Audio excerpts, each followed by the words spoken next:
ಶುಭ ಮುಂಜಾನೆ. ಇಂದಿನ ವಾಕ್ಯ ಮಾರ್ಕನು ಬರೆದ ಶುಭ ಸಂದೇಶ 2ನೇ ಅಧ್ಯಾಯ 5ನೇ ವಾಕ್ಯ. ಯೇಸು ಅವರ ವಿಶ್ವಾಸವನ್ನು ಮೆಚ್ಚಿ ಆ ಪಾರ್ಶ್ವವಾಯು ರೋಗಿಗೆ, ಮಗು ನಿನ್ನ ಪಾಪಗಳನ್ನು ಕ್ಷಮಿಸಲಾಗಿದೆ ಎಂದರು. Praise the Lord. ಮಗು ನಿನ್ನ ಪಾಪಗಳನ್ನು ಕ್ಷಮಿಸಲಾಗಿದೆ ಎಂದರು ಪ್ರಭು ಯೇಸು ನಮ್ಮ ಪಾಪಗಳನ್ನು ಕ್ಷಮಿಸುವವರು. ಪಾಪದ ಪರಿಣಾಮವಾಗಿ ಅನಾರೋಗ್ಯ, ರೋಗ, ಹಲವು ವಿಧವಾದ ಬೇನೆಗಳನ್ನು ಪ್ರಭು ಯೇಸು ನಿವಾರಿಸುವರು.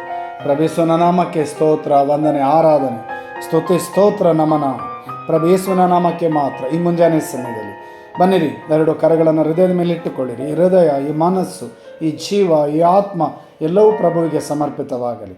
ಪ್ರಭು ಯೇಸು ನಮ್ಮನ್ನು ಸಂಪೂರ್ಣಗೊಳಿಸುವರು, ಗುಣಪಡಿಸುವರು, ಶಕ್ತರಾಗಿಸುವರು.